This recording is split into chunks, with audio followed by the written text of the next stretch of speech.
और अगर अहद करने के बाद अपनी कस्मों को तोड़ डालें और तुम्हारे दीन में तानाजनी करने लगे तो इन कुफ्र के पेशवाओं से जंग करो। इनकी कस्मों का कुछ एतबार नहीं है। अजब नहीं कि अपनी हरकत से बाज आ जाएं। भला तुम ऐसे लोगों से क्यों न लड़ो जिन्होंने अपनी कस्मों को तोड़ डाला और पैगंबर को वतन से निकालने का इरादा कर लिया और इन्होंने तुमसे अहद शिकनी की इब्तिदा की। क्या तुम ऐसे लोगों से डरते हो?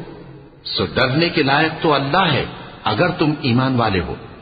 इनसे खूब लड़ो, अल्लाह इनको तुम्हारे हाथों से अजाब में डालेगा और इन्हें रुस्वा करेगा और तुमको इन पर गलबा देगा और मोमिन लोगों के सीनों को शिफा बख्शेगा